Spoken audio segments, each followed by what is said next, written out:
Olá,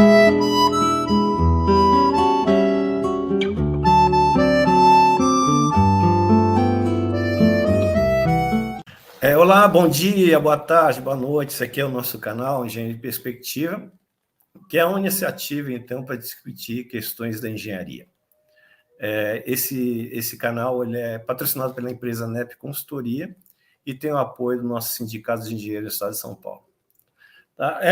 Cumprindo aqui a ideia, a proposta principal do nosso canal, de ver a engenharia de várias perspectivas, né?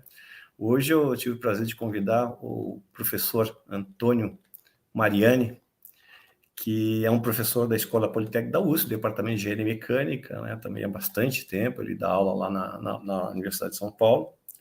Tá? E o Mariani, ele atualmente ele é o coordenador do Laboratório de Estudos de Qualidade do Ar Interior. Tá? Então, ele toca essa área, a área dele os engenheiros, sempre foi a área de mecânica dos fluidos, né, Mariane? Eu acho que, inclusive, dentro da área de engenharia mecânica, você trabalhava dentro dessa área, eu imagino que trabalhe ainda, né? Mas, especialmente, nós o convidamos porque o Mariane, ele há quase 20 anos, né? Ele é o fundador e atual coordenador do programa Policidadã, tá?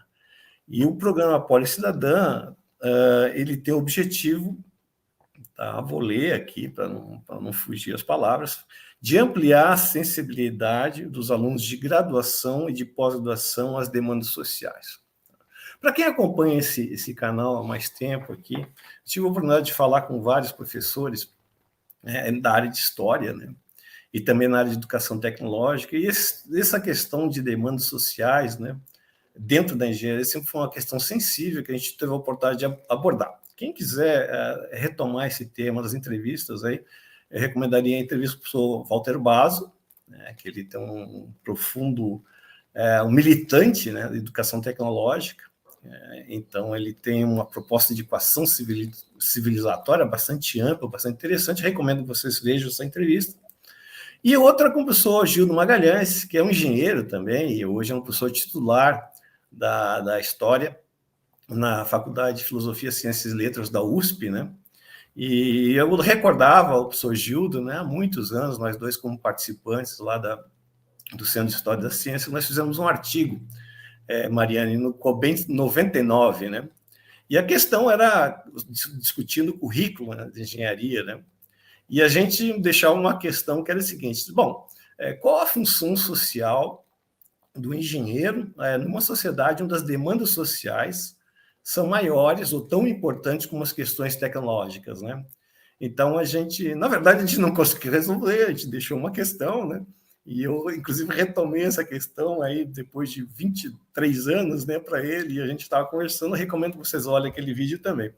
E aí eu me lembrei também do professor Mariani, que ele tem, então, uma proposta bastante interessante, juntando, então, a engenharia, as demandas sociais. Eu confesso para vocês, como militante, tanto da engenharia como um pouco da história, que eu tenho, pelo menos tenho minhas preocupações, é a única experiência que eu conheço, né? Então, hoje, tenho um prazer aqui de escutar o professor Mariani, ele também é um entusiasta da história, a gente estava conversando aqui em off, né?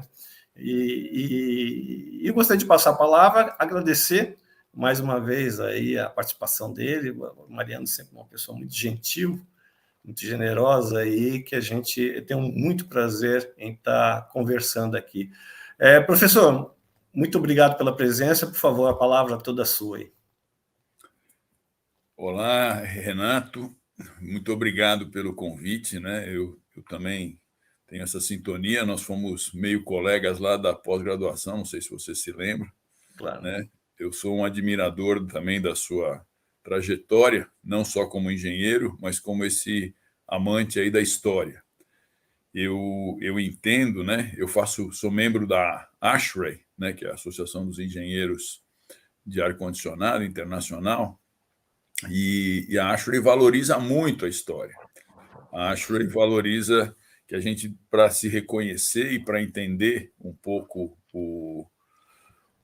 para onde a gente deve ir, a gente deve reconhecer a história, e você nos ajuda muito nisso. Então, para mim, é uma honra, um prazer estar aqui participando desse conjunto de entrevistas que você está registrando no seu canal. E isso certamente é uma contribuição para a história da tecnologia, da engenharia, da ciência, muito importante. Parabéns, viu, Renato? Obrigado.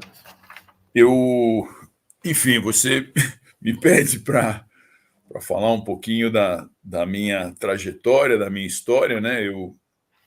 Como você mencionou aí, eu sou engenheiro mecânico, né? Sou formado na Escola Politécnica, né? Na verdade, eu sou uma pessoa assim meio multidisciplinar, não multiatividades. Eu sempre gostei assim de me envolver em várias frentes de atividade desde o começo, desde da minha começando da graduação, né? Eu tive a oportunidade de fazer mais de um curso de graduação lá na Universidade de São Paulo, né? Naquele tempo que eu entrei na Universidade de São Paulo, a gente podia cursar mais de um curso. Então, eu fiz o curso de Engenharia Mecânica na Escola Politécnica e fiz também o curso de Física no Instituto de Física. Me formei bacharel e depois, com essa minha paixão, com essa minha identificação com a área de ensino, eu acabei também fazendo o curso de licenciatura em Física, né? Então, eu acabei acumulando aí 3 diplomas de graduação, não que isso seja muita coisa, mas, enfim, foi os caminhos que eu procurei para aprender e para conhecer aquilo que eu tinha prazer e tinha curiosidade, né? O que sempre me moveu foi essa curiosidade. Aí nessa época que eu estava me formando, trabalhei um pouco no IPT, né? Trabalhei acho que 3 anos lá no IPT como estagiário e depois como pesquisador autônomo, e depois trabalhei também na área de ar-condicionado e ventilação. Trabalhei na Associação Brasileira de Ar-Condicionado e Ventilação, na Abrava, né? E finalmente voltei para a universidade, né? Então, entrei na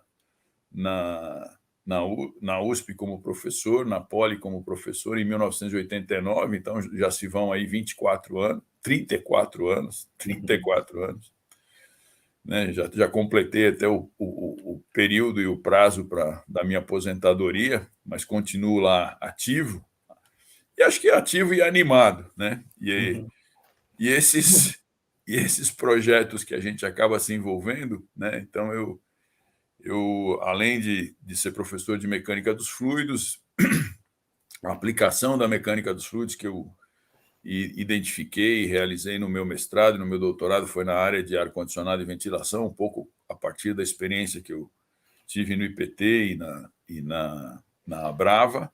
Como é que você foi para essa área, Mariano?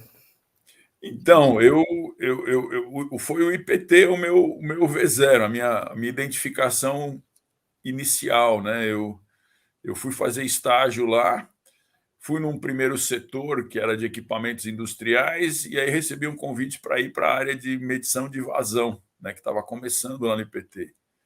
E me identifiquei muito, né, ensaios de medidores de vazão, de ventiladores, né? E o primeiro ensaio que eu fiz lá foi um ensaio do ventilador grandão, foi muito emocionante, conto para os alunos até hoje desse ensaio.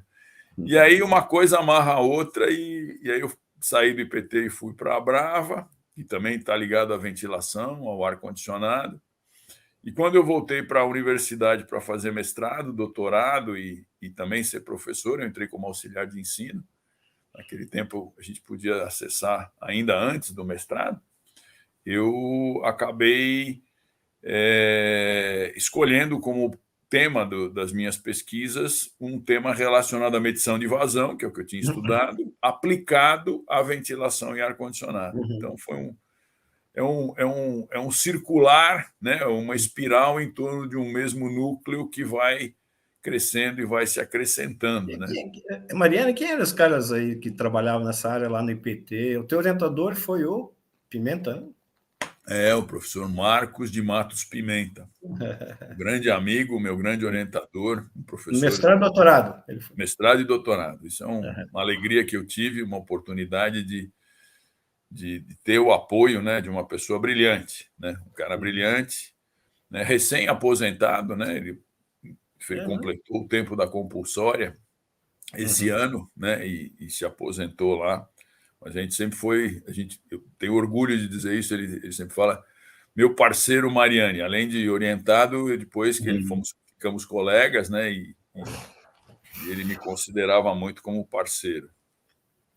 Então, lá no IPT, o Marcos Tadeu Pereira, que é meu colega na Poli até hoje, foi o meu chefe, né, lá, enfim, e trabalhei muito nessa área de medição de vazão, né, que uma coisa que eu aprendi muito, eu gosto muito da parte experimental, né, o meu foco sempre foi a parte experimental, mesmo quando eu fui para a Poli, nós montamos lá um laboratório de instrumentação em mecânica dos fluidos, e sempre medindo as grandezas associadas ao escoamento de fluidos, como velocidade, vazão, temperatura, massa específica.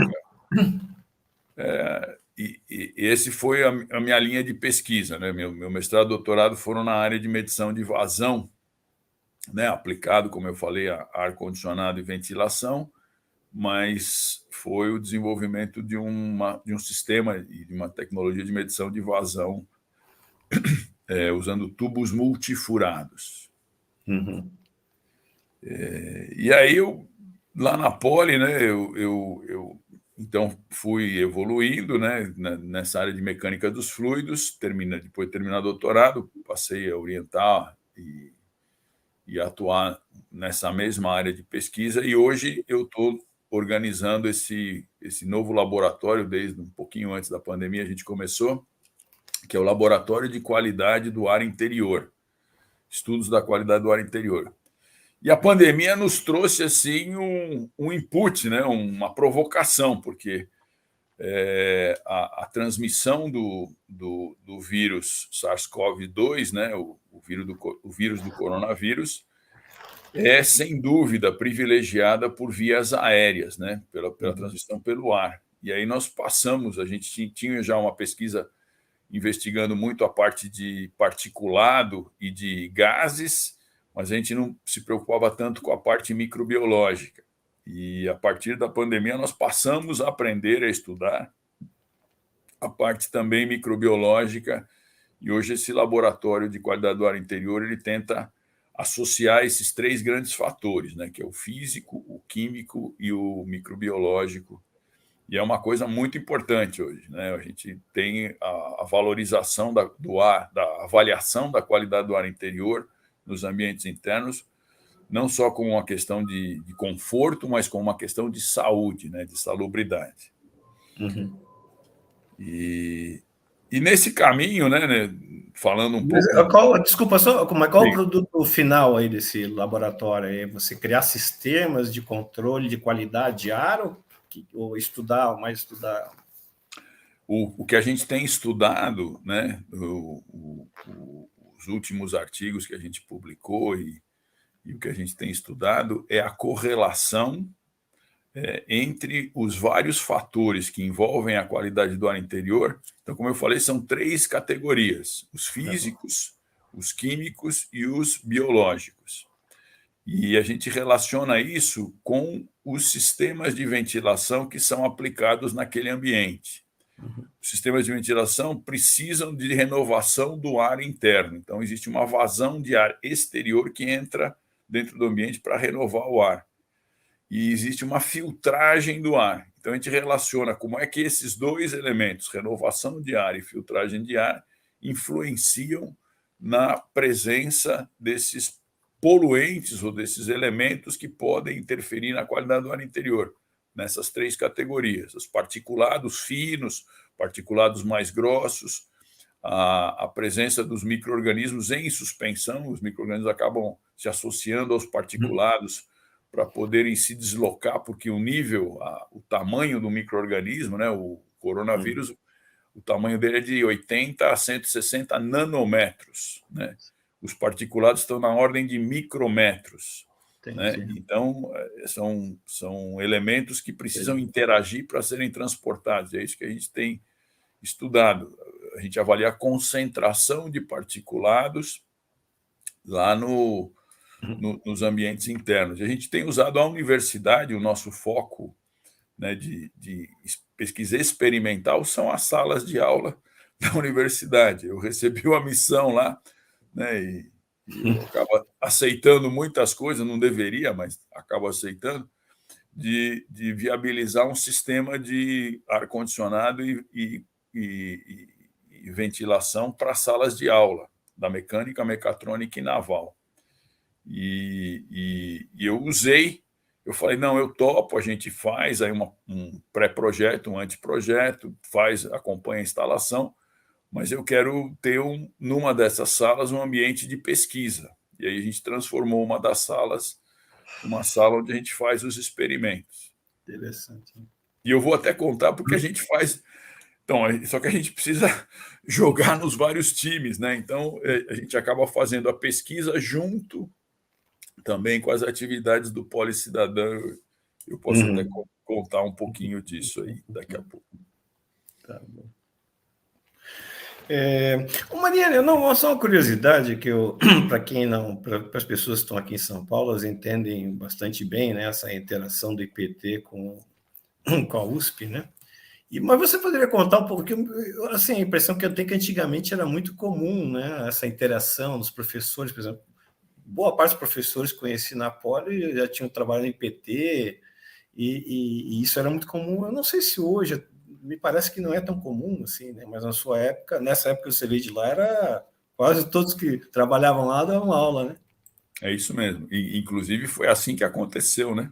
O meu professor Francisco Nigro, né? Era meu professor de circuitos fluidodinâmicos, né? Ele trabalhava no IPT no laboratório de motores. E ele falou: olha, pessoal, se alguém tiver alguma dúvida, quiser conversar comigo, vai lá no IPT, laboratório de motores, e eu era o aluno, tinha uma dúvida, queria conversar um pouco e aproveitar até mesmo visitá-lo lá, né? E eu fui lá. Quando eu cheguei lá no IPT, no laboratório de motores, ele estava ensaiando o motor, um dinamômetro, né? E me atendeu com... O professor Nigro é uma pessoa super gentil, né?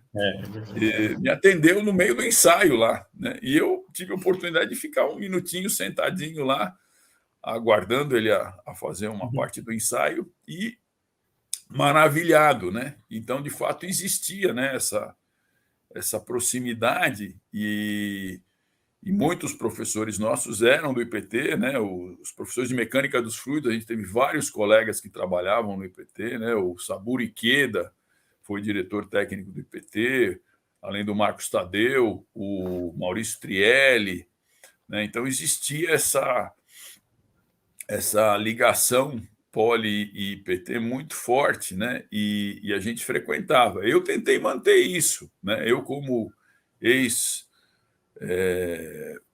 funcionário, ex-pesquisador do IPT, quando eu vim para a Poli, eu mantive com o IPT alguns projetos conjuntos, né? Especial, um dos trabalhos que eu faço na Poli foi orientação do aerodesign.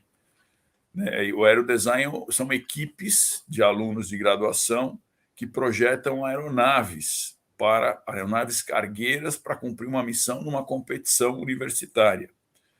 E aí os alunos faziam as estimativas, né? Faziam a simulação numérica, a previsão de capacidade de transporte de uma determinada aeronave, e aí a gente consultava o IPT e estabelecemos uma parceria com o IPT, com aquele laboratório onde eu trabalhei, para fazer os ensaios experimentais de protótipos, né? Então, lá tem os túneis de vento, né? São 2 túneis de vento bacanas, né? Eu participei até da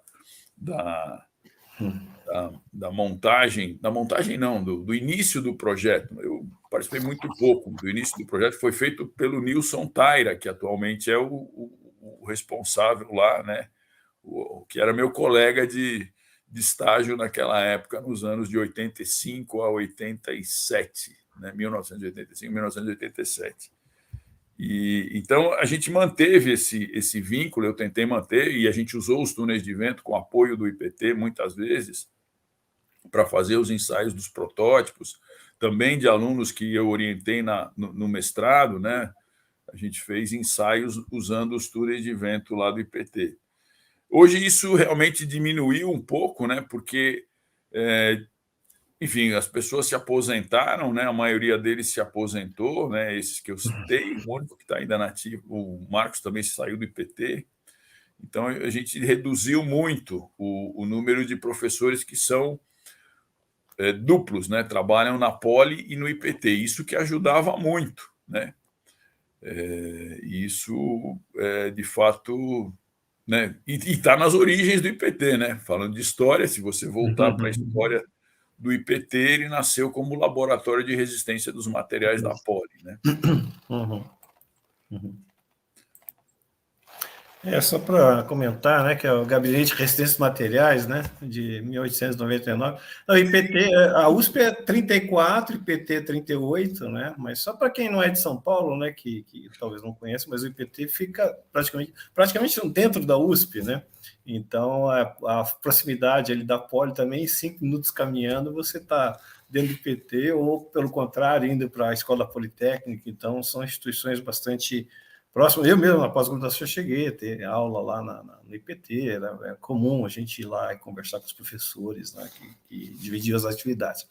Mas, professor, vamos conversar um pouquinho da Poli Cidadã, então. Eu estava vendo aqui em 2004, né? Como é que era? Qual foi o contexto aí de criação dessa ideia? Como é que você teve? Eu imagino que existiam mais pessoas também participando dessa iniciativa aí. Sim, Renato. Não, Então, assim, desculpa, só te interrompendo, mas assim, os obstáculos assim para você criar isso aí, porque eu imagino que também tenha umas discussões, né, internas, nem sempre a universidade, a engenharia especialmente, é sensível a essa parte mais de humanidades, mais a questão social, né, essa parte técnica bastante incisiva, né? verdade. Mas nesse sentido, é bom a gente recordar a história do Policidadã, dessa proposta e desse início, inclusive para fazer boas lembranças e justiça com aqueles que, de fato, foram os proponentes, né? Não fui eu que propus o Policidadã, não. O diretor da Escola Politécnica era o professor Varran Agopian, né, que foi depois reitor e hoje é secretário de Estado aqui em São Paulo. O presidente da comissão de graduação da Poli era o professor Oscar Brito, né? Então, nós estamos lá em 2004 e eu era o representante da engenharia mecânica na comissão de graduação. Oscar Brito era da Naval ali? Isso, grande professor Oscar Brito, infelizmente falecido, Falecida, né? precocemente, né? Teve uma Sim. doença fatal. E o Oscar era um cara maravilhoso, assim, né? Enfim, eu gostava muito dele, tinha uma admiração por ele, muito sensível às demandas dos estudantes, né? E o Oscar e o Varran conversaram e o Oscar chegou um dia para mim e falou: Mariane, a gente precisa tomar uma iniciativa para motivar projetos que estejam relacionados a demandas sociais e tal, papapá. E ele tinha conversado com o Varran, né? E eu falei, você podia assumir pelo seu passado. Eu, quando fui aluno da Escola Politécnica, eu fui líder estudantil, eu fui do Grêmio Politécnico, né?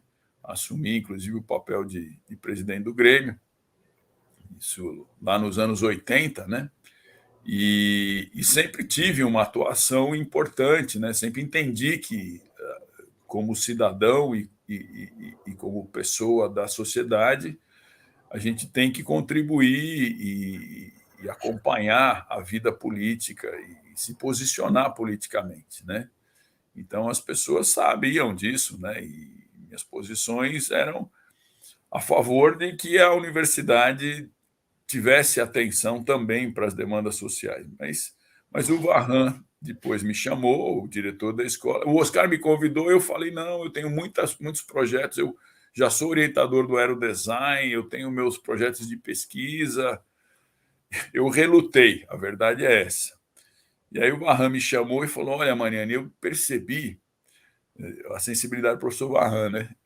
Que foi do Oscar também, que tem muitos projetos de formatura, muitos o pessoal chama de TCC, a gente chamava de TF, né, trabalho de formatura, que estão vinculados a demandas sociais. Isso já existe na Escola Politécnica. Então, a gente quer formar um programa para poder canalizar, usar esses projetos que já são feitos pelos alunos e ampliar isso, e usar esses projetos que já existem como sendo catalisadores de novos projetos, de novas ideias. Esse foi o início. E aí o Varran falou, não, você é o cara que tem perfil certinho, você tem que assumir, tem que aceitar e tal. Enfim, ele me convenceu, eu refleti um pouco, pedi apoio no meu discernimento da minha super esposa e acabei assumindo essa missão, né?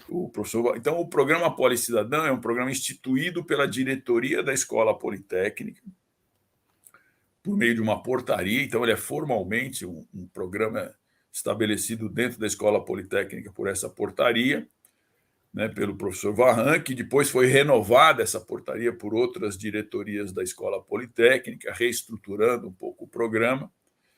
E a proposta inicial do Varran, ele falou, olha, você escolha pessoas... A Poli estava organizada em 4 grandes áreas, as várias 12 ou 14 engenharias que tinha na época, estavam organizadas nas grandes áreas de mecânica, química, elétrica e civil, né? São as 4 grandes áreas, né? Envolvendo as várias habilitações de engenharia, né?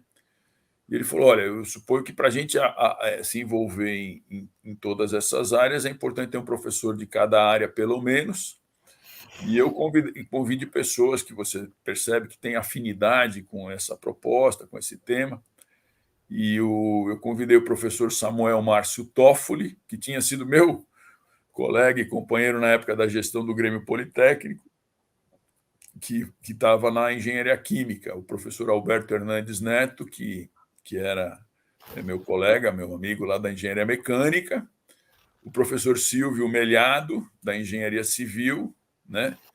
E na engenharia elétrica eu não tinha muita familiaridade de uma pessoa, acabei pedindo algumas sugestões e o professor Cláudio Garcia foi a pessoa que acabou se incorporando ao grupo. Então, o grupo inicial foram esses 4 docentes, mais a minha presença, um funcionário foi a Ângela Bucema, que depois passou a bola para a Inês Piffer, Maria Inês Piffer, que até hoje é nossa companheira no Policidadã. E a gente formou uma comissão gestora desse Policidadã, que depois foi engrossada por outros professores e outras iniciativas que a gente acabou encontrando aí, né? A professora Tereza Cristina, a professora Márcia Terra, da produção, a Sandra Rufino, que fez um período na produção lá na Poli, o professor Douglas Lauria, da mecânica, né, professor de máquinas de fluxo,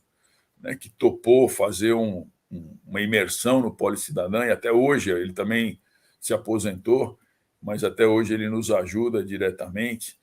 Enfim, teve vários professores e colegas, o professor Pedro também, da engenharia de computação, também participou um período do Policidadã.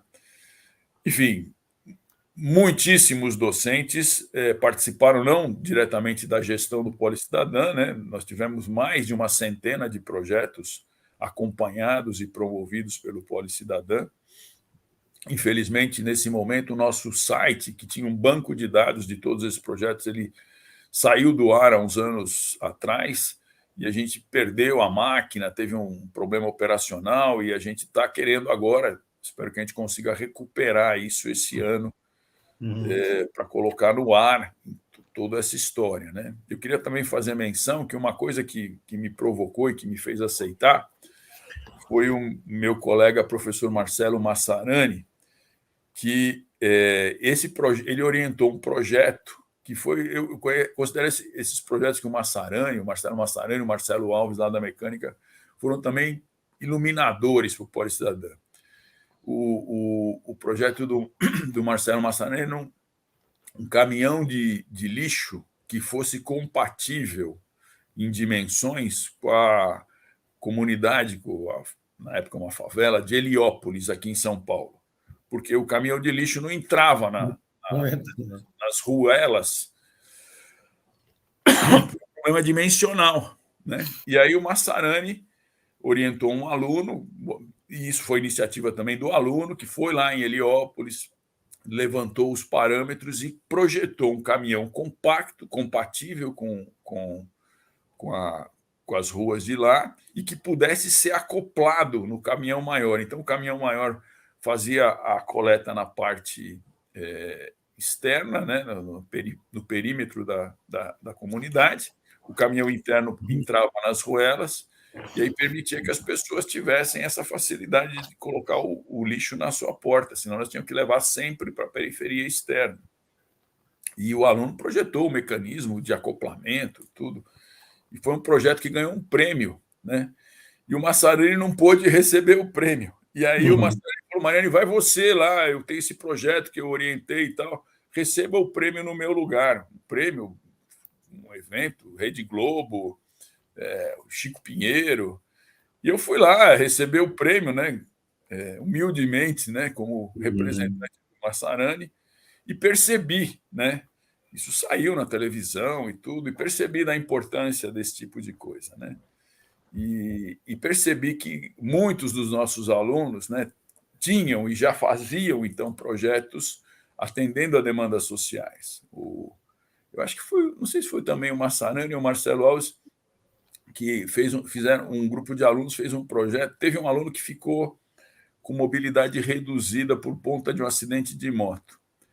E ele não conseguia, morava num sobrado, e ele não conseguia mais, tinha uma massa muito grande, ele não conseguia mais subir com o apoio dos pais, que já tinham alguma idade, no andar superior. Então, ele só conseguia ficar na parte inferior da casa do sobrado. E aí fizeram um projeto num elevador para esse aluno conseguir ter, né, um elevador de baixo custo, de baixa manutenção, residencial, que na época era uma coisa bastante rara e cara, né? O que existia era muito caro. Então, foram esses pequenos exemplos que nos motivaram a viabilizar o Policidadã, né?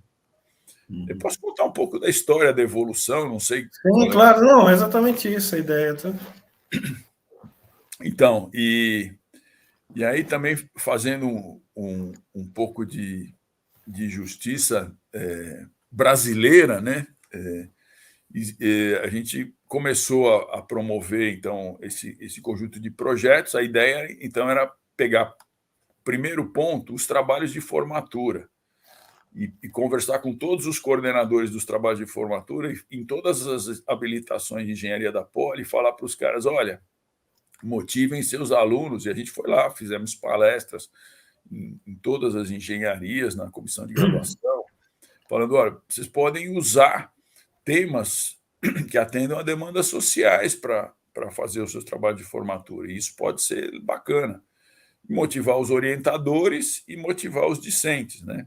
E quem fizer um trabalho dessa ordem, a Poli, o professor Marran, a diretoria, instituiu que ele receberia uma certificação adicional. Então, haveria um reconhecimento da Poli para os projetos que foram realizados atendendo a demandas sociais. Então, essa era a missão do Policidadã. Mariane, só uma questão anterior, mas como vocês identificavam essas demandas sociais? Partiu dos alunos, assim, questões individuais, ou tinha instituições, ONGs ou alguma coisa desse tipo, assim, articulando? Então, e aí, para estruturar isso, a gente percebeu que a gente precisava estabelecer um relacionamento com o que a gente chamou de organismos. São instituições externas à Poli. E aí tinha um aluno, o Felipe Secarelli, né, que foi o nosso primeiro aluno representante discente lá e monitor do Policidadã. Ele montou um banco de dados na internet. E aí os professores do Policidadã foram a instituições e essa equipe gestora e mapeou demandas sociais. Então, para fazer esse link, né, a missão do Policidadã era justamente fazer esse contato com o meio externo à universidade, buscando as demandas sociais que pudessem ser trabalhadas e atacadas por projetos de engenharia, né? Então tinha que esse é um grande desafio, né? Porque você vai conversar numa instituição e aí chega lá na instituição e você pergunta para o cara, não, mas qual é o problema que você tem que a gente pode ajudar com uma eventual solução e tal? E ele vai te falar, não, o meu problema é um problema financeiro, ou ele não vai conseguir traduzir o problema dele em parâmetros relacionados a um projeto específico de engenharia. Essa era a nossa missão, ouvir um pouco a história e tentar cadastrar. Então, nesse banco de dados, que era no nosso site da internet, as demandas sociais, as propostas de projeto, esse era o nome que a gente adotou. Então, as propostas de projeto ficavam lá cadastradas, as pessoas, né, que a gente chama de público-alvo, que é quem tem essa demanda, inclusive aconteceram propostas, inclusive individuais, né? Teve um aluno de pós-graduação que era tetraplégico, queria fazer um projeto para que ele pudesse brincar, jogar bolinha, brincar, fazer um projeto lúdico com o cachorro dele, jogar bolinha para o cachorro. Então tinha que ter um lançador de bolinha, um recuperador de bolinha. Esse projeto foi feito, né? Mais de uma vez, teve várias interações. O professor Edilson Tamay orientou esse projeto, que é um grande também colaborador do Policidadã. E aí foi assim que a gente estabeleceu, né? Então a gente criou uma estrutura onde a gente mapeava na sociedade, por meio desses relacionamentos com os organismos, as demandas, transformava isso em propostas de projeto, disponibilizava essas propostas para os alunos dos trabalhos de formatura, e aí alguns trabalhos eram assumidos, né? Assumiam essas propostas e eram desenvolvidos. E aí, no final do ano, no ano seguinte, no começo do ano seguinte, em geral, a gente fazia uma apresentação dessas propostas. Das propostas, não, dos projetos realizados. E a gente organizou acho que 6 ou 7 edições de um seminário que a gente chamava. Como é que chamava o seminário? Nossa, esqueci o nome do seminário. Bom, enfim, era Engenharia e Sociedade, um negócio assim. Nós fizemos várias edições. Os alunos apresentavam o resultado dos seus trabalhos de formatura com demandas sociais, recebiam certificados. E esse foi o início assim do Policidadã, muito ligado aos trabalhos de formatura. E nesse período a gente teve contato. Então, você falou do Brasil, né? Tem o pessoal do Rio de Janeiro, da Politécnica do Rio de Janeiro, né? Especialmente ligado à engenharia de produção, né? E tinha lá o núcleo. É um núcleo de. Nossa, como é que chama? NUTEC. É um núcleo de estudos que faz, deve funcionar até hoje, projetos também nessa área social lá na engenharia do Rio de Janeiro, muito atuante, junto a pescadores, junto a demandas sociais, que eles também identificavam e atuavam lá, cooperativas, né? A engenharia de produção tem esse viés muito forte na parte da organização aí das instituições que atendem também a demandas sociais, né? Mas aí a história foi correndo e desenvolvendo, e o Policidadã começou a se organizar. A gente parou em alguns momentos, então a cada 3, 4 anos a gente parava, fazia uma revisão da nossa história e começava a caracterizar o que a gente estava fazendo para tentar entender e olhar para outras perspectivas. E, nesse sentido, a gente recebeu, né, por meio da professora Tereza Cristina Carvalho, da computação, um contato importante junto a um grupo muito interessante do MIT, que se chama D-Lab, a professora Amy Smith, e tinha também um brasileiro que trabalhava com ela. Nossa, eu estou ruim de nomes aqui. Mas, enfim, e a gente fez várias reuniões com a professora Smith, mais com esse pesquisador brasileiro que estava fazendo doutorado lá no MIT, e aí, por meio da professora Cristina, nós começamos a estabelecer atividades também que a gente depois classificou em atividades intensivas.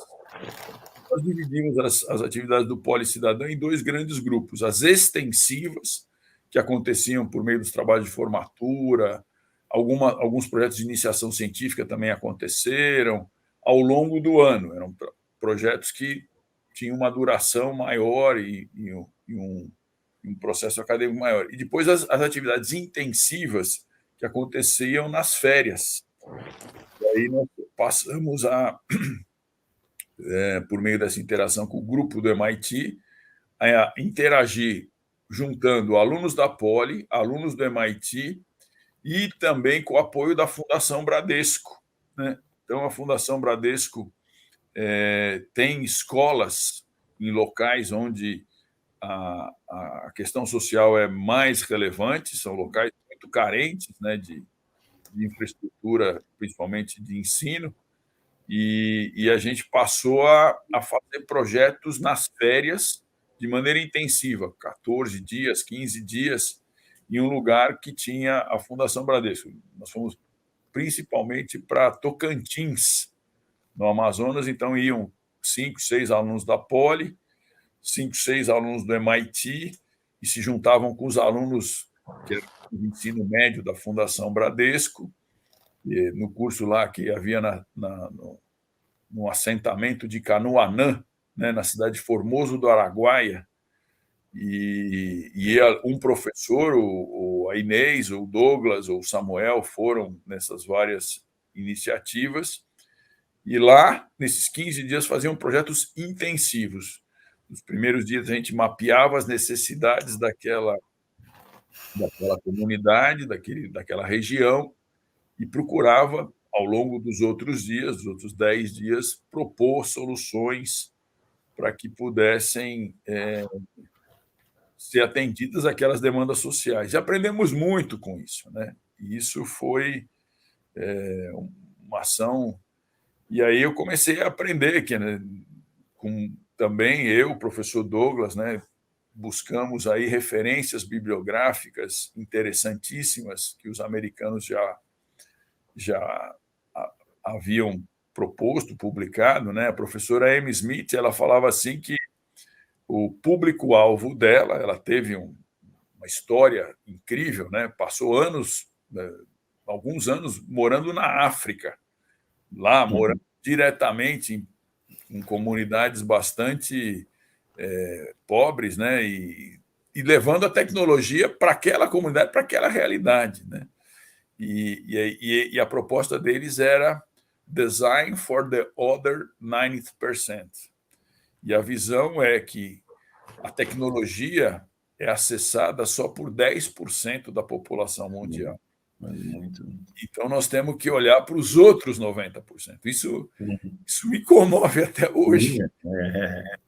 E a gente começou a conversar com os alunos e levando essa preocupação, né, de olhar para os outros 90%, né, e você vê quem tem acesso. Tudo bem, celular hoje talvez não tenham esse tipo de estatística, mas quem tem acesso a ter carro, né, olhando para a população mundial, ou acessar computadores, enfim, né, naquele período que foram feitas estatísticas, levantamentos, e que mostravam, né, que só 10% da população tinha acesso a essa questão.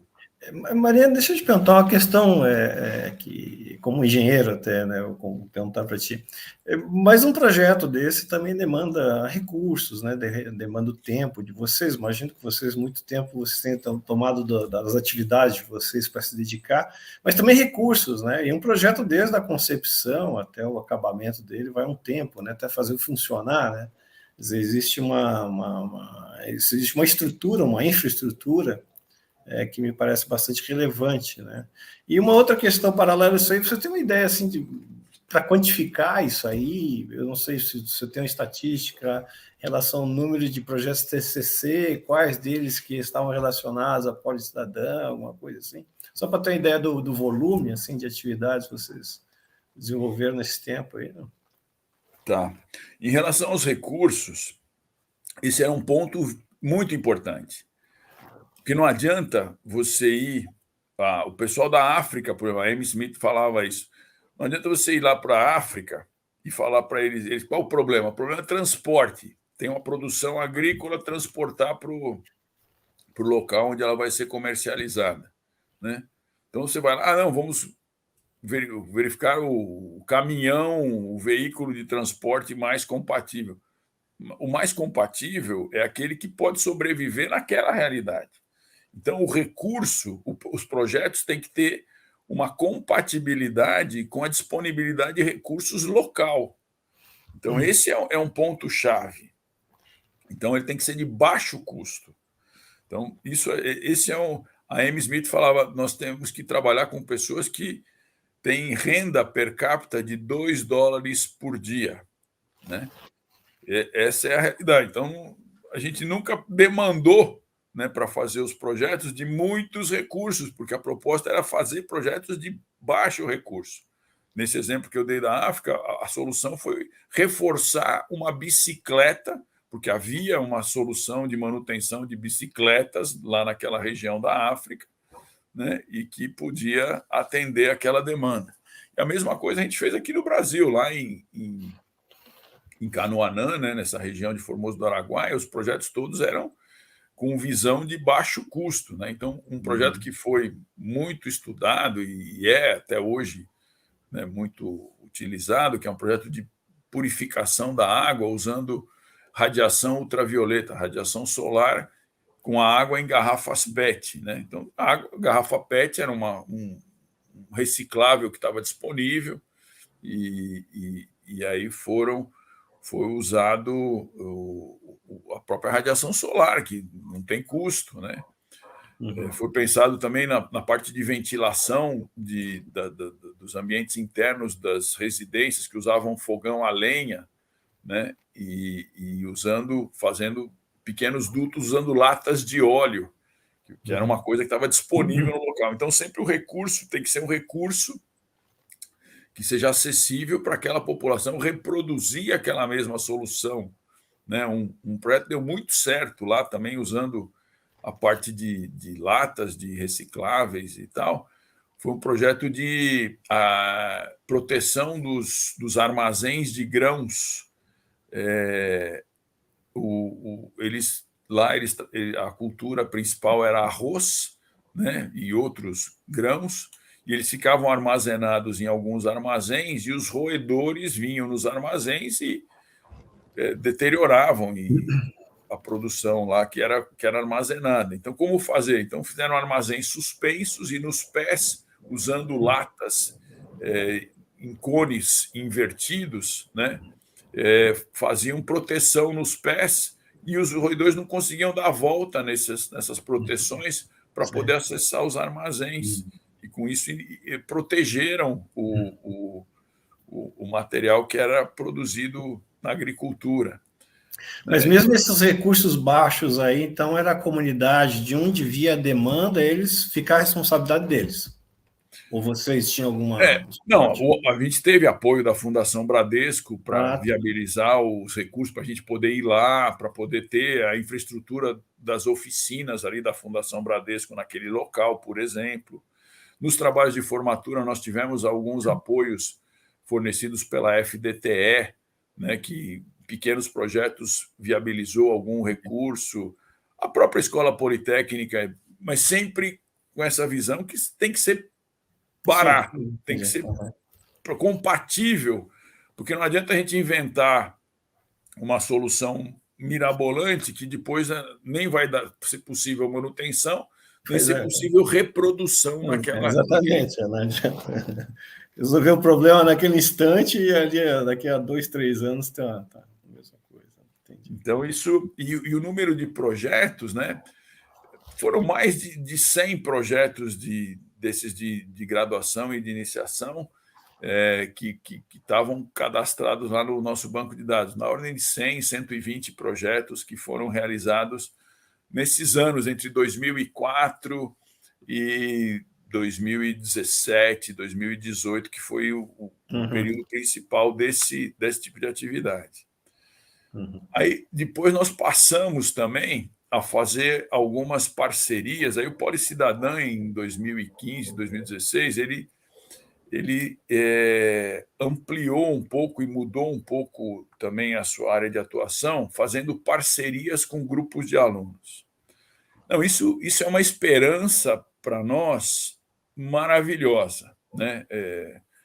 Eu acredito muito, e inclusive acho que o meu combustível para continuar sendo professor e atuando nessas áreas é muito originária desses alunos, né? Então, a gente encontrou na Poli muitos grupos de alunos que tinham intenção de fazer alguma coisa. Então, nós fizemos um projeto de inclusão digital para pessoas que eram funcionários da universidade e terceirizados da universidade, lá dentro da universidade. Então, o grupo de alunos liderados pelo PET Mecatrônica, que é um grupo de alunos lá, montou um curso de introdução ao uso do computador. O CCE forneceu as salas para a gente dar as aulas e formar as apostilas, e um monte de gente, mais de, acho que umas 200, 250 pessoas passaram por esses cursos, né? E um monte de alunos. E aí você criava,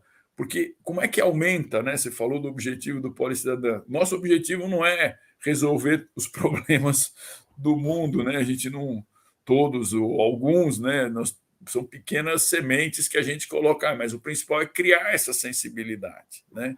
Então, criar, na hora que você coloca os idosos, os funcionários, eu falo funcionários idosos, é gente que estava acima dos 50, 60 anos, e pessoal de baixa escolaridade, pessoal da limpeza, etc., que precisava ter um acesso ao mundo digital, né? Para ser cidadão. Hoje em dia, para você tirar um RG, você precisa entrar num cadastro, um agendamento por meio né? Hoje em dia está tudo mais fácil, mas há 10, 15 anos atrás o pessoal não tinha essa facilidade, então se passou a dar essas possibilidades. E os alunos conheciam, então, essas pessoas mais humildes, interagiam, e foi fantástico, né? E a gente passou, então, a criar esses núcleos de alunos e encontrar outros núcleos que já estavam criados, né? A partir desse projeto da inclusão digital, um dos alunos que foi nosso monitor morava aqui na cidade de Caieiras, que é próximo aqui onde eu moro também. Eu estou aqui na fronteira de São Paulo. Eu fiz opção pessoal por morar também na periferia, né? E meu sonho é que depois que eu parar na universidade eu vou continuar algumas coisas aqui na própria região onde eu moro, né? E esse aluno lá em Caieiras falou: professor, nós precisamos fazer grupos, como a gente fez da inclusão digital, para ajudar o pessoal da escola pública a ter um reforço escolar com os alunos da Poli. Eles têm... E juntou colegas da Poli e tem muita possibilidade de fazer isso. E fundou um projeto que chama Projeto Cali, que todos os sábados ia nas escolas públicas de Caieiras, já definidas, fez uma seleção de um conjunto de alunos numa faixa etária, sempre com aquela perspectiva de melhorar, reforçar a parte mais, às vezes, de exatas, e às vezes outras partes de redação, que era importante para eles até terem uma perspectiva de ir para o ensino superior com maior facilidade, né? Então, fundou o Projeto Cali, né? O Diego fundou, Mariana, um monte de alunos bacanas trabalharam nesses projetos, e centenas de alunos. Nós fizemos, depois teve o Projeto Cali, teve o Projeto Potência também, que foi um outro grupo de alunos. E aí, na geografia, o Projeto Cali estava lá em Caieiras, o Projeto Potência estava lá no Grajaú. Aí um outro grupo de alunos fundou o Matemática em Movimento, que também é parceiro do Policidadã, que hoje está mais ali na região do Butantã, né? Um outro grupo de alunos fundou o cursinho da Poli lá em Santos, que foi parceiro nosso também. Começou junto com o Policidadã, que era um cursinho. A Poli abriu esse viés em ensino, cursinho atualmente. Um outro grupo de alunos que isso já existia, se associou, se aproximou do Poli Cidadã, que é o cursinho da Poli USP, que é o cursinho do Grêmio Politécnico também, de muitos anos atrás, passou a ser parceiro do Poli Cidadã. E a gente reunia todos esses grupos, né, periodicamente, para trocar experiências, e um grupo ajudava o outro. Como é que você está resolvendo o problema da evasão lá no seu projeto? Como é que você está resolvendo o problema do material didático no seu projeto? E aí nós fizemos um levantamento, né? Um pouco antes da pandemia, nós tínhamos cerca de 400 alunos trabalhando. É mesmo, cara?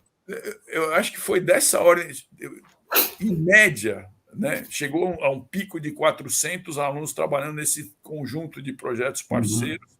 Né? Em média, tinham 200, 250 alunos por ano se envolvendo, né, nesses projetos. Um negócio incrível, e mostra, né, uma esperança, uma força dessa juventude atuando na sociedade, né, muito nessa área de educação. Só para completar, ainda que eu estou falando nesses projetos, a gente também teve 2 grupos importantes. Um que foi o Engenheiros Sem Fronteiras, o Núcleo São Paulo, que é um grupo que existe a nível Brasil, né, e que foi parceiro nosso do Poli Cidadã. Hoje está meio desativado, a pandemia derrubou um pouco esse grupo, mas fizeram projetos incríveis. E a gente conseguia. Então, o recurso para fazer. Então, teve alguns projetos que a gente fez para hortas em escolas, para orientar hortas comunitárias, orientados pelos alunos da Vilda Ambiental, com viés de reciclagem. Teve um outro projeto da área de materiais que foi incrível, Renato. O projeto orientado pelo professor Rafael Pilege, né, um grupo que chamava Crescimento. Eles fizeram com moradores de rua escolas de orientação de como fabricar materiais cerâmicos. Então, orientaram para retirar os caras da rua, dar uma formação para ele, como é que fabrica. O Rui Otaki fez azulejos para esse grupo. E esses azulejos foram... Todo mundo queria ter azulejos feitos pelos moradores de ruas e desenhados pelo Rui Otaki. Então, foram múltiplas frentes de trabalho que acabaram crescendo, né, fazendo o Poli Cidadã, vamos dizer, se multiplicar aí. Né? A gente teve um apoio muito importante da FDTE, né? Nós conseguimos organizar uma secretaria, um pouco de infraestrutura para o Poli Cidadã, que a gente mantém até hoje. Né? E hoje a gente tem feito também, só para não perder, as oficinas. Não, essa história, eu até me emociono aqui de contar, você não faz ideia. A gente passou a fazer oficinas com estudantes da escola pública do final do ensino fundamental.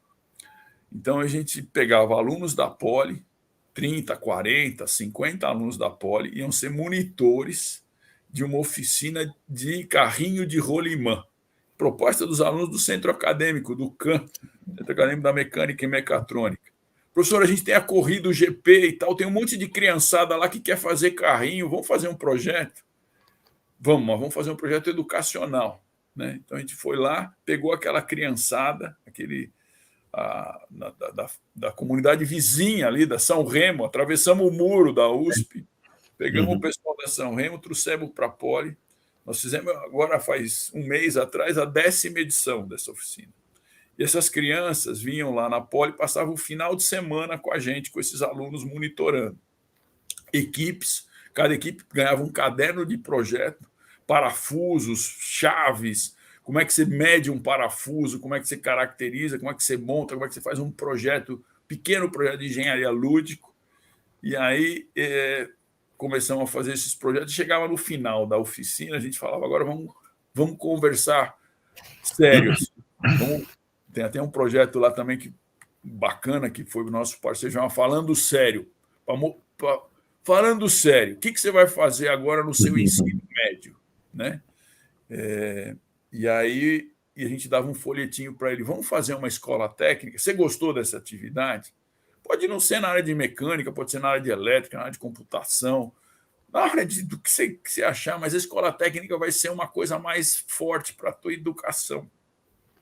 E aí a gente motivava eles a fazer a escola técnica. E aí a coisa foi rodando, chegou o ano passado, e a gente não consegue, isso é uma deficiência que a gente tem, isso é um sonho que eu tenho, a gente não consegue acompanhar essas crianças. Então iam lá 30 crianças da escola pública. Então, a gente começou na comunidade de São Remo e depois a gente começou a fazer parceria com escolas públicas da região do Butantã, Samuel Clabin, Emílio Barros, ali o Roberto Manja, ali da Pozo, e trazia as crianças por meio da escola. Isso também foi um aprendizado, aí a parceria com a escola. E aí depois a gente não conseguia acompanhar direito essas crianças para saber o que aconteceu. Né? Alguns, será que foram fazer o curso técnico? Compraram a nossa proposta, né? Aí chegou o ano passado,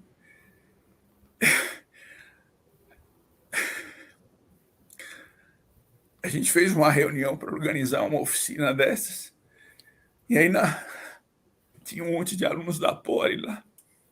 Desculpa, Renato. E aí comecei a conversar, todos os alunos, a maioria dos alunos estavam lá, nunca tinham feito oficina, 2 anos de pandemia, ninguém sabia como é que funcionava, nós perdemos, né, o vínculo, a história e tal. De repente, tinha um aluno no canto assim que começou a falar: não, a gente pode fazer desse jeito, fazer daquele jeito. Eu olhei para ele assim e falei: cara, você parece que já foi, né? Você já fez oficina com a gente aqui antes e tal. Aí ele abre a carteira assim e fala assim: ó, professor, isso aqui é o meu crachá. Fiz oficina aqui em 2016, o senhor falou para mim que eu devia fazer o escola técnica, eu fui fazer escola técnica, eu entrei na Poli, quero ser seu aluno. Então, a gente fechou um ciclo, né, com esse pequeno exemplo. E a gente, então, tem essa proposta, né? A gente não consegue acompanhar direito para ver Sem dúvida. Mas aconteceu, né? Sem dúvida, uma bela de uma história. Mariana, deixa eu perguntar, já encaminhando para o fim, não quero abusar do seu tempo aí também.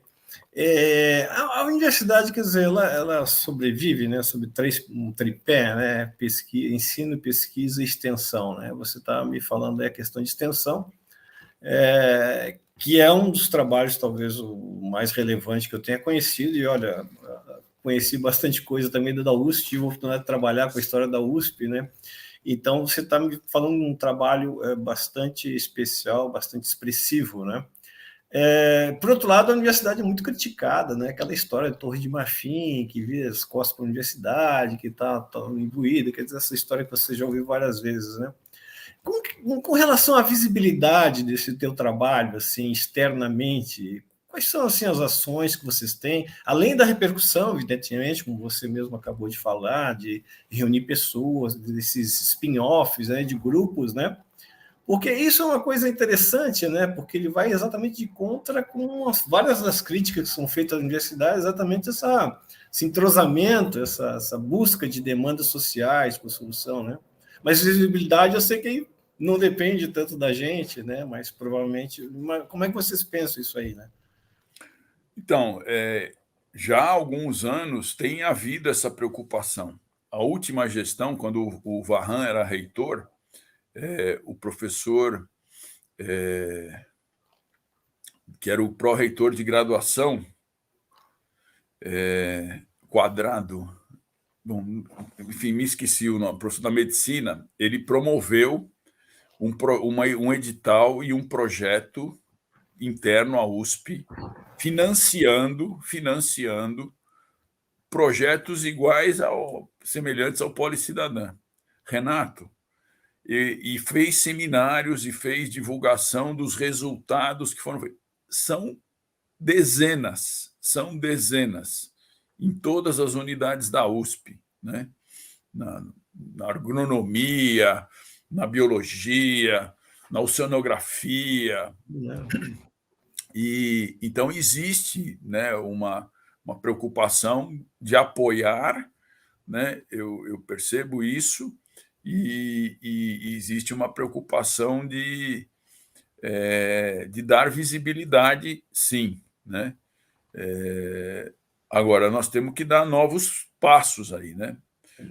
A reitoria, o reitor atual, o professor Carlotti, ele inaugurou esse ano, se eu não me engano, foi esse ano, uma nova pró-reitoria. Não sei se você acompanhou isso.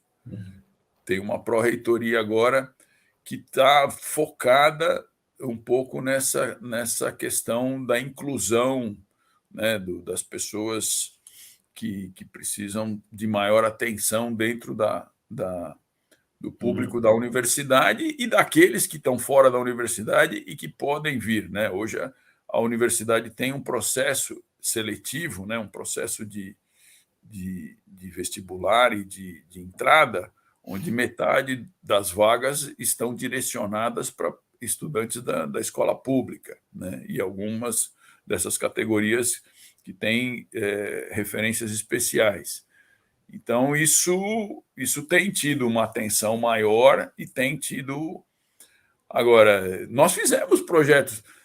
Teve um projeto que a gente fez, que foi o do Policidadã, né? Só para falar uma última coisinha, o professor Douglas e eu inauguramos isso. Como é que se inclui dentro da universidade, né? Porque no começo a gente era uma coisa de extensão adicional. Aí nós resolvemos criar 2 disciplinas formalmente estabelecidas e abertas para a USP inteira. Nós tivemos alunos de um monte de unidades lá fazendo projetos. E aí nós tornamos essas propostas do Policidadã propostas dentro do currículo acadêmico. Tem 2 disciplinas, né? Até ouvindo a palestra do professor Basso, a disciplina tem um nome bem parecido. A nossa chama Tecnologia e Desenvolvimento Social, 1 e 2. E lá os alunos que fazem parte da disciplina fazem projetos para atender demandas sociais específicas que eles identificam ou que a gente propõe. E um dos projetos foi de 2 moças, foram numa escola pública e fizeram um levantamento com 200, 300 alunos para tentar fazer com que como é que eles viam a USP, como é que escola pública, como é que... E aí você percebe, eles não têm ideia, querem saber qual é a mensalidade da USP, qual é o nível de... Como é que faz, né, não tem ideia como é que faz para ingressar na USP.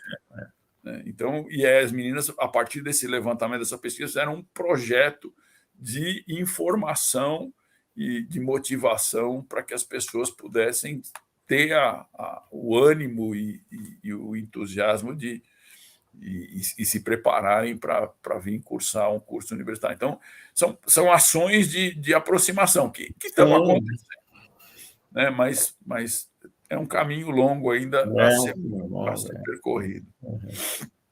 Mariane, em geral, eu vou encaminhar ao final, tá? Já passou de 1 hora aí, estou explorando já. Não, eu que peço desculpa aí pelo avanço aí no combinado. Mas, em geral, deixo alguns minutos. Aí, evidentemente, teríamos vários assuntos mais aí, vários projetos interessantes que podia comentar. Deixei uns minutos finais para você fazer algum comentário que você acha que deveria ter feito e que não foi abordado aqui. Eu tenho muita esperança, né? Eu sou um cara que tem uma visão positiva, mas também tenho uma preocupação, né? A gente vê que o desafio, né, do mundo moderno, né, precisa, né, ter um foco no coletivo, né, naquilo que não é só para resolver o meu problema, para viabilizar o meu crescimento, mas o crescimento de todos, né? E isso é um grande desafio, né? A gente percebe, esse semestre em particular, eu fiz a proposta da disciplina lá, de a gente fazer só projetos na disciplina de Tecnologia e Desenvolvimento Social com população em situação de rua. Interessante. Que é uma coisa bem atual, né? E aumentou uma barbaridade aqui em São Paulo. Aumentou uma barbaridade. Eu acompanho muito o padre Júlio Lancelotti, e E nós tivemos quase 30 alunos no início da disciplina. Legal. Só que, mas eu falei, mas vocês têm que interagir com a população de rua, tem que ir ao público-alvo. O projeto tem que ser amarrado, precisa ser conversado, você precisa entender a realidade deles para poder propor algum ponto em particular. E aí, dos 30, dos 28, sobraram 6, né? Nós estamos com 3 projetos, 3 duplas, né? Então, esse é um grande desafio, né? E você percebe, e tinha alunos que eu tinha assim, uma esperança, uma expectativa muito grande lá no começo, né? E que todo mundo, vários deles não ficaram 2, 3 aulas e foram embora. Então, esse é um grande desafio, né? Qual é a valorização que isso tem, né? Dentro, como você mesmo colocou, dentro da universidade e dentro da perspectiva de cada um, e a gente precisa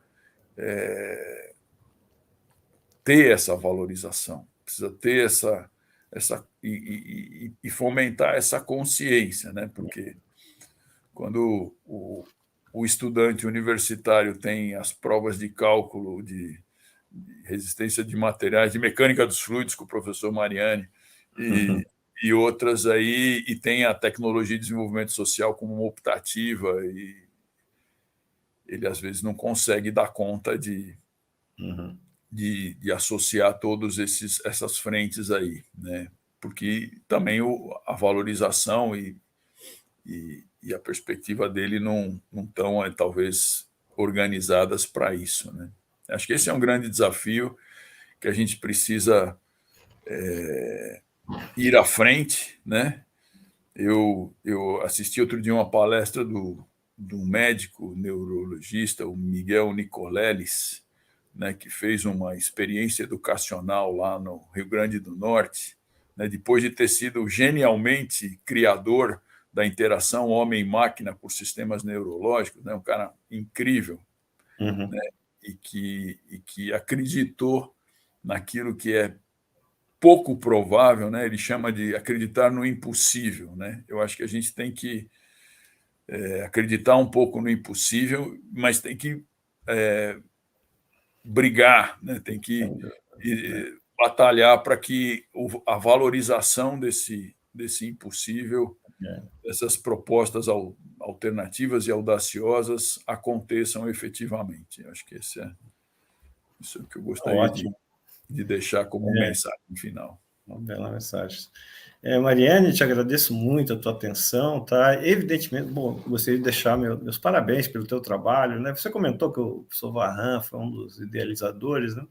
Mas a gente já viveu bastante para saber que uma boa ideia precisa ter continuidade, precisa ter gente competente para tocar adiante, para encarar as brigas, para encarar os obstáculos, saber contornar situações, né? Então, eu acho que esse teu mérito aí, de fato, uma coisa que enriquece aqui a categoria dos engenheiros, tá? Então, para mim, como engenheiro, fico muito orgulhoso de ter um colega da tua qualidade, da profundidade que você deu aí para a nossa profissão, né? Então, vocês deixaram meus parabéns aqui.